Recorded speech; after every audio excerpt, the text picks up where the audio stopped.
अस्सलामुअलैकुम, welcome to my YouTube channel daily night story. कैसे हैं दोस्तों? उम्मीद करते हैं आप सब लोग खैरियत से होंगे। दोस्तों, आज आपकी खिदमत में किसी की ज़िंदगी पर बीती एक बहुत ही खौफनाक कहानी पेश करने जा रहे हैं। आपसे गुजारिश है, अगर आप हमारे चैनल पर नए हैं तो प्लीज़ चैनल को सब्सक्राइब करना ना भूलें ताकि आप किसी भी डरावनी कहानी को मिस ना करें। तो तैयार हो जाइए, क्योंकि अब आप इस दुनिया में कदम रखने वाले हैं जहां खौफ का साया हर ओर है। मैं 70 साल का बूढ़ा हूँ। मेरे हाथ पैर की हड्डियाँ लकड़ी जैसी हो गई हैं और मेरे चेहरे पर झुर्रियाँ पड़ गई हैं। मेरे मुंह में अब दांत भी नहीं हैं, जिससे मैं खाना भी नहीं खा पाता। मैं इस चक्कर में 2 साल पहले फंसा था, तब मेरी उम्र 32 साल थी। अब आप सोच रहे होंगे कि मैं अचानक 2 साल में 70 साल का कैसे हो गया। इसके पीछे एक बहुत बड़ी घटना है, और जो आप सोच रहे हैं ये घटना इससे भी परे है। उन दिनों मैं एक बड़े आर्थिक संकट से गुजर रहा था। मेरे पिता ने 18 साल पहले जुए में हमारी 5 एकड़ ज़मीन खो दी थी और अब हमारे पास सिर्फ 2 एकड़ बची थी। हम 2 भाई थे और मैं बड़ा था, लेकिन काम बुद्धि का और पढ़ाई में मेरी कोई तवज्जो नहीं थी। मैं खेत और मजदूरी करता था। इसी वजह से 32 साल की उम्र होने के बावजूद मेरी शादी नहीं हुई थी। मेरे सारे दोस्तों की शादी हो चुकी थी और उनके बच्चे भी हो गए थे। इस वजह से गांव में मेरे बारे में लोग तरह तरह की बातें करते थे। दूसरों की तरह मुझे भी ये लगता था कि मेरी भी एक पत्नी होनी चाहिए, भले ही वो बहुत सुंदर ना हो, लेकिन मेरे सुख दुख में साथ देने वाली हो और मेरी हर मुश्किल में मेरे साथ खड़ी हो और घर के खर्चों में मदद कर सके। लेकिन मुझे कोई ऐसी लड़की नहीं मिली जो मुझसे प्यार करे। उसी दौरान मुझे गांव की एक लड़की रितु से प्यार हो गया था, लेकिन जब मैंने उसे अपने दिल की बात बताना चाही तो उसने मेरा दिल तोड़ दिया। उसने कहा, अब मैं तुझ जैसे भिखारी से शादी करूंगी, क्या मेरे इतने बुरे दिन आ गए हैं। उसकी इस दिल दुखाने वाली बातों ने मुझे अंदर से खोखला कर दिया था। एक दिन मैं अपने दोस्त के साथ कोल्हापुर उसकी शादी में गया था। शादी खत्म होने के बाद हम वापस लौटते समय रास्ते में एक ढाबे पर रुके, जहां सेलिब्रेट करने के लिए हम ठहरे थे। मेरे दोस्त मस्ती में शराब पी रहे थे, लेकिन मेरी हालत खराब हो रही थी और शादी ना होने के दुख में डूबा हुआ था। हम बाहर गार्डन के टेबल पर बैठकर शराब के घूंट भर रहे थे। तब ही मेरी नज़र पास के टेबल पर बैठे एक बूढ़े आदमी पर पड़ी। वह बूढ़ी नीली आंखों वाला धोती पहने हुए था और शराब का घूंट लेते हुए मेरी ओर लगातार देख रहा था। वो दिखने में काफ़ी काला और भयानक था। मैंने 2-3 बार अपनी नज़रें हटा ली, लेकिन फिर से कुछ समय बाद उसकी ओर देखा और वो अभी मेरी तरफ देख रहा था, लेकिन मुझे लगा कि शायद वो हमारी बातें सुन रहा होगा, इसलिए मैंने उसकी तरफ ध्यान नहीं दिया। तब ही मैं उठकर बाहर बाथरूम की तरफ चल पड़ा। जब मैंने थोड़ी दूरी तय की और पीछे मुड़कर देखा तो वही बूढ़ा आदमी मेरे पीछे ही आ रहा था। ये देखकर मुझे थोड़ा अजीब लगा।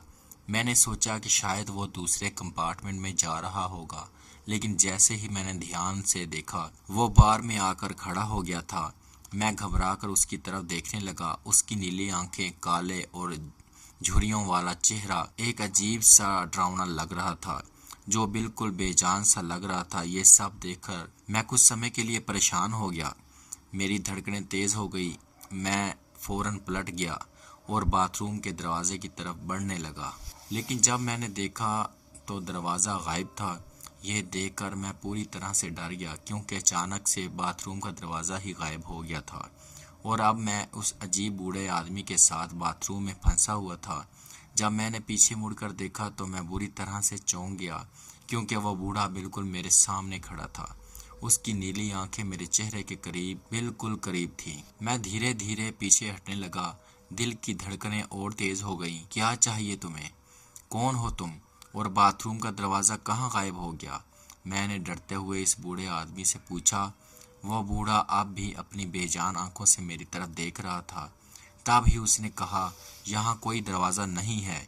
उसकी आवाज़ सुनकर मैं चौंक गया। मैंने घबराकर कहा, ये क्या बोल रहे हो?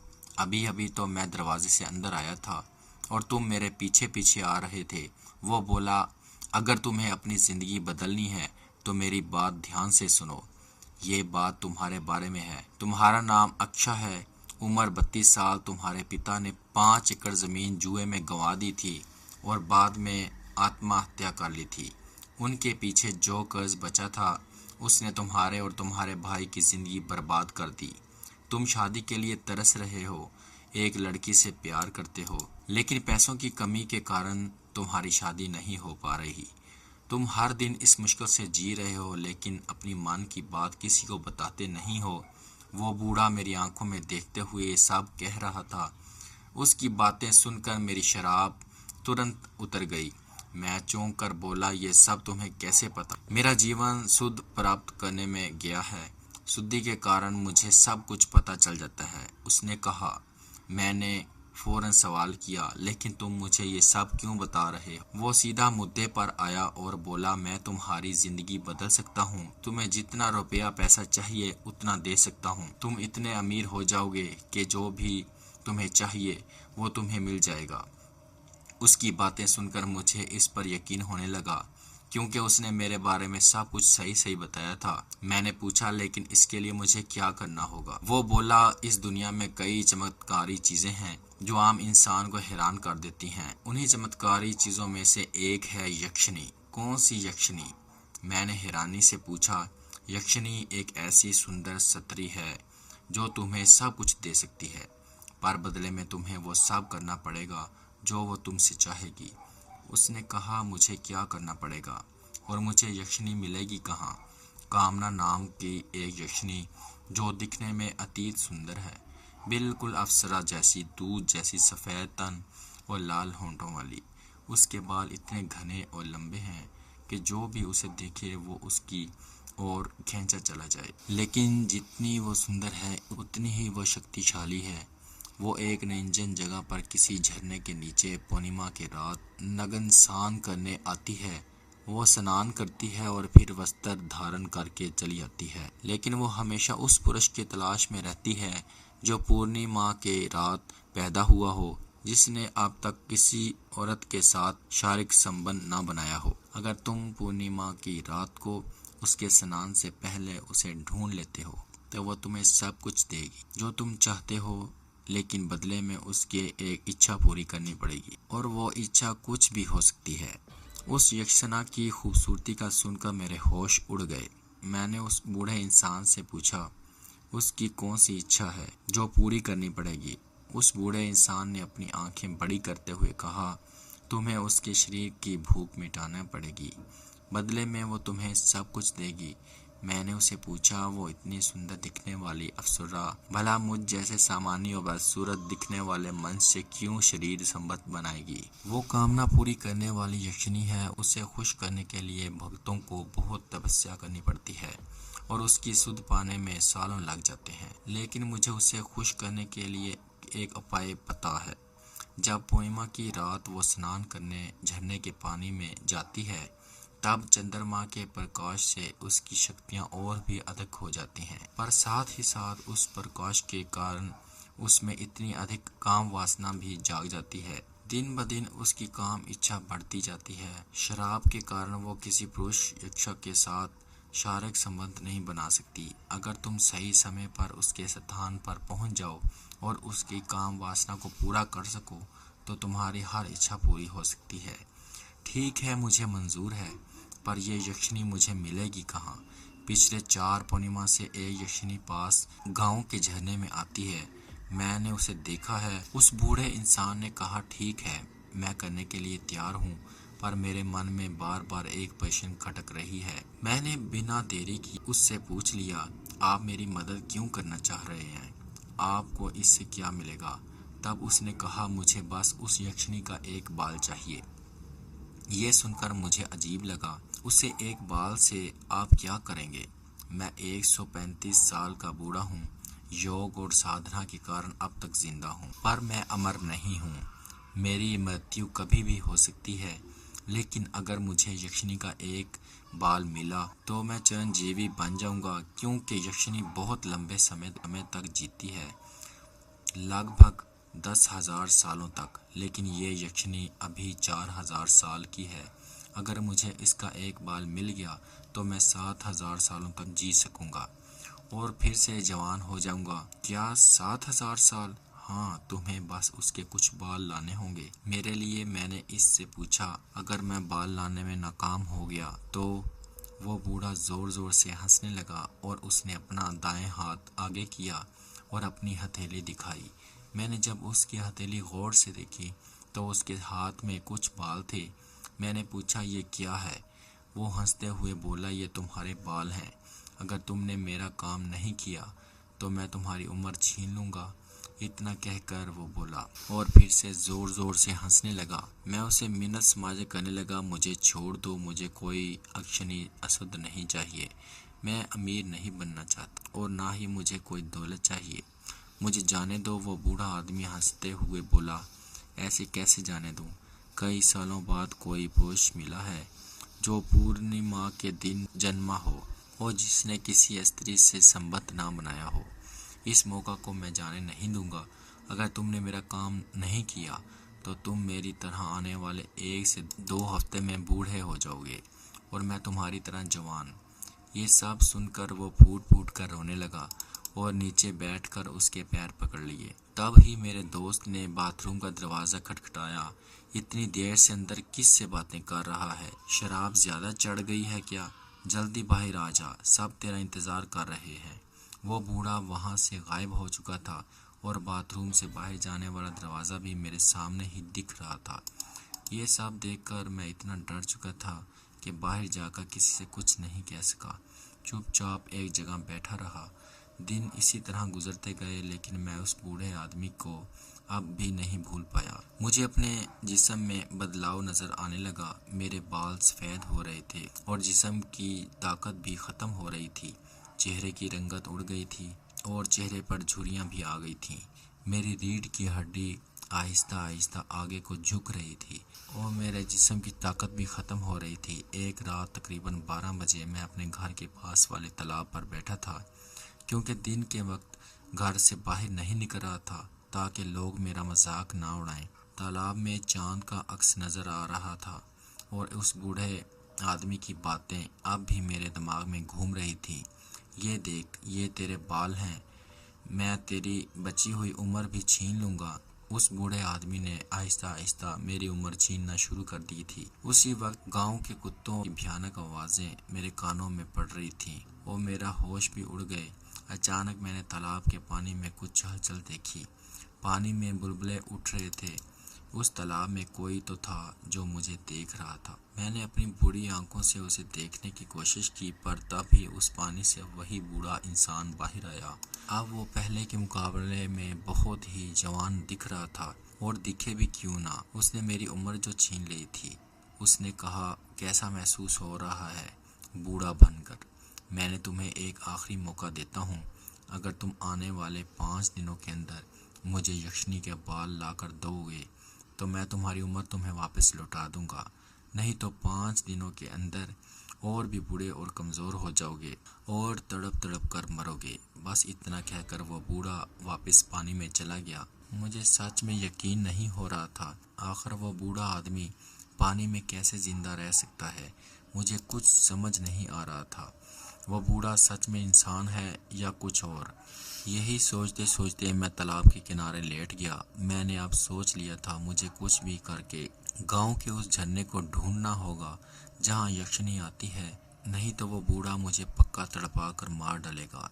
ये सब सोचकर मुझे नींद आ रही थी। अगर मैं यक्षिणी का बाल लाने में नाकाम हो गया तो मेरा क्या होगा, यही परेशानी सताने लगी। ठीक 2 दिन बाद मैं अपनी बाइक लेकर साथ वाले गांव चला गया। उस झरने की तलाश में मैं दर बदर हर जगह भटकता रहा।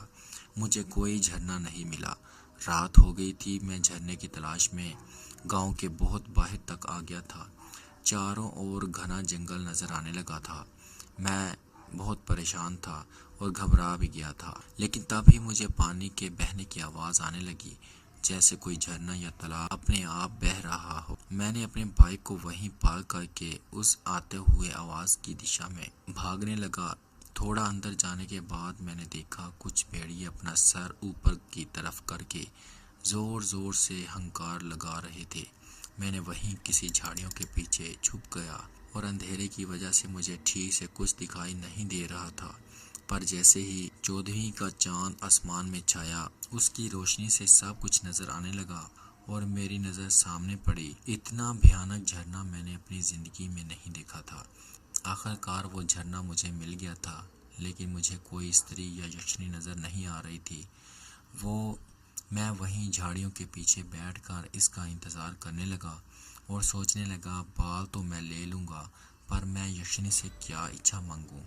धन दौलत या अपनी चाहत जिससे मैं बहुत प्यार करता था। एक तरफ प्यार था और एक तरफ धन दौलत। थोड़ी देर के बाद वो भेड़िए और ज़ोर से हंकारने लगे, जैसे किसी का स्वागत कर रहे हों, और मुझे किसी के पायल की आवाज़ आने लगी। दूर से एक सफ़ेद साड़ी पहने हुए दुबली पतली औरत चलती हुई झरने की ओर आ रही थी। उसका गोरा शरीर चमक रहा था और उसकी शरीर पर हीरों के गहने थे। उसके बाल बहुत लंबे थे और वो दिखने में बेहद खूबसूरत थी। उसने अपने कपड़े उतारे और झरने के पानी के नीचे जाकर एक चट्टान पर बैठ गई। झरने का पानी उसके मुलायम जिस्म पर गिर रहा था और मेरे मन में उसको पाने की जुस्तजू पैदा होने लगी।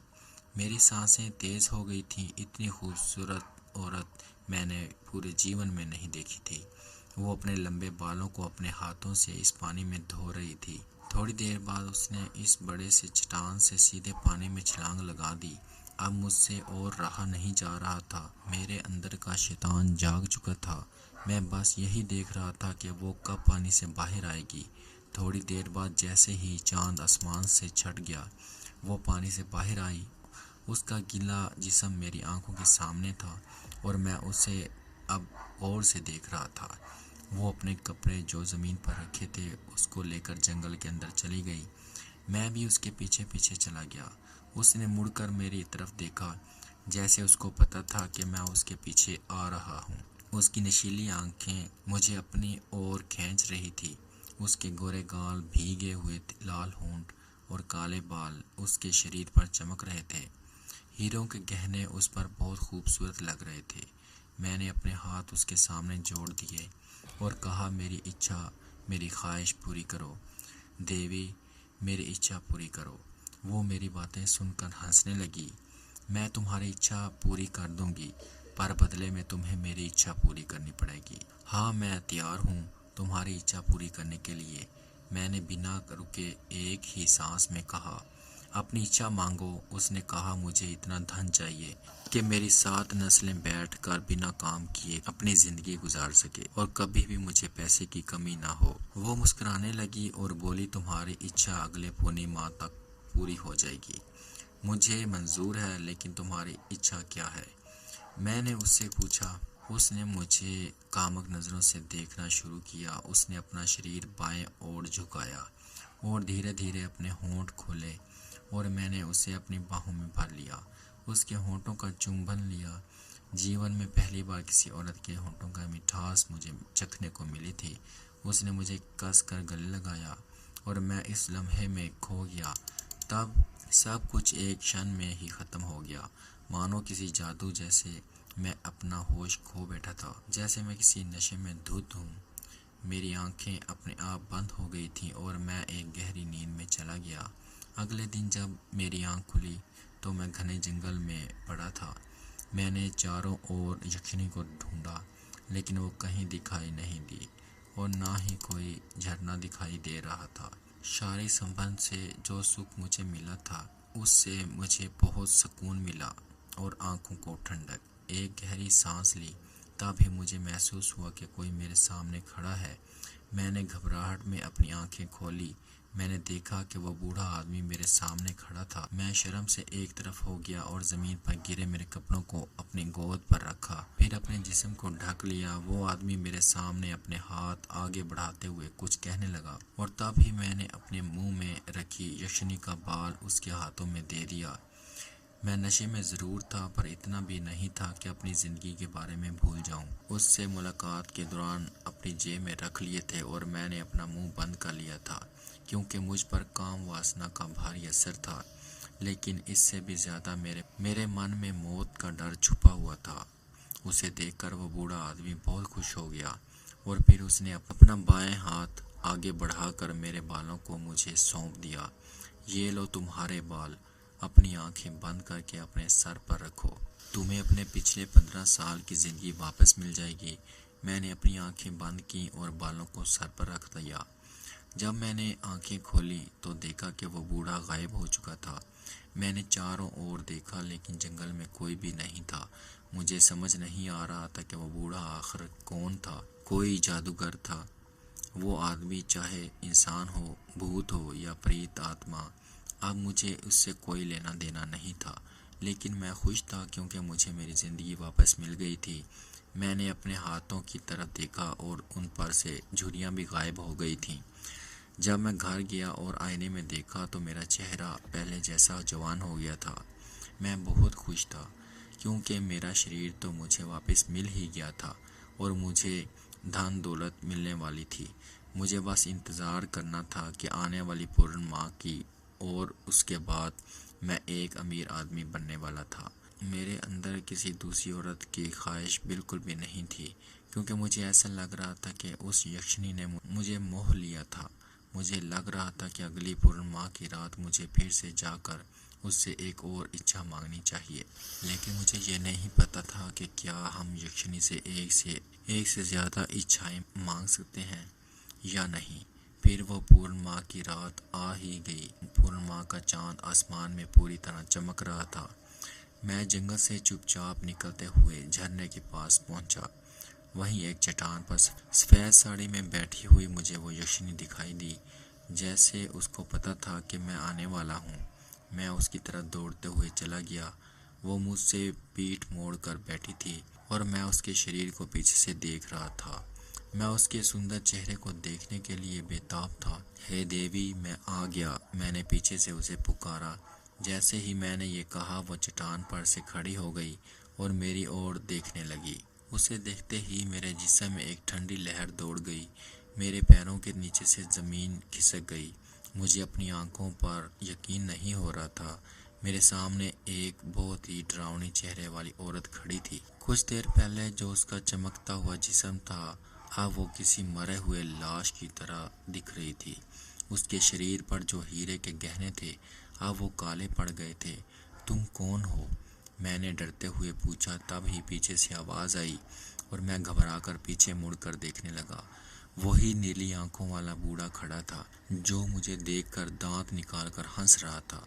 मैंने फिर से आगे मुड़कर उस औरत के पैरों की तरफ देखा तो वो उसके पैर उल्टे थे। उसका मतलब वो यक्षिणी नहीं थी, बल्कि मैंने एक चुड़ैल के साथ संभोग किया था। इससे पहले मैं उससे भागता, तब ही उस चुड़ैल ने कुछ मंत्र बोलने शुरू कर दिए और मेरे होश उड़ गए। जब मेरी आंखें खुली तो मैंने खुद को एक बड़े सूखे पेड़ के नीचे बंधा हुआ पाया। मेरे सामने वो चुड़ैल कुछ काला जादू कर रही थी। उसने उसके हाथ में पकड़े हुए उल्लू का सर अपने मुंह में लिया और खीरे की तरह उसे चबाकर खा गई। फिर उसने बाकी बचे हुए उल्लू के जिस्म को आग में फेंक दिया और ज़ोर ज़ोर से मंत्र पढ़ने लगी। उसके सामने वो बूढ़ा इंसान बैठा हुआ था और उस बूढ़े के पीछे बहुत सारे भूतों का झुंड बैठा था। मुझे छोड़ दो, मुझे छोड़ दो, मैंने ज़ोर ज़ोर से चिल्लाने लगा। मेरी आवाज़ सुनने के लिए वहाँ चुड़ैल और भूतों का एक बहुत बड़ा झुंड था। वो चुड़ैल अपनी जगह से उठी और उसने अपनी लंबी नुकीले नाखनों को अपनी जीभ से चाटा। फिर मेरे सामने आकर मंत्र पढ़ने लगी। उस चुड़ैल के जिस्म से मुझे उल्टी आ रही थी। वो मंत्र पढ़ते पढ़ते मेरे चेहरे को चाटने लगी।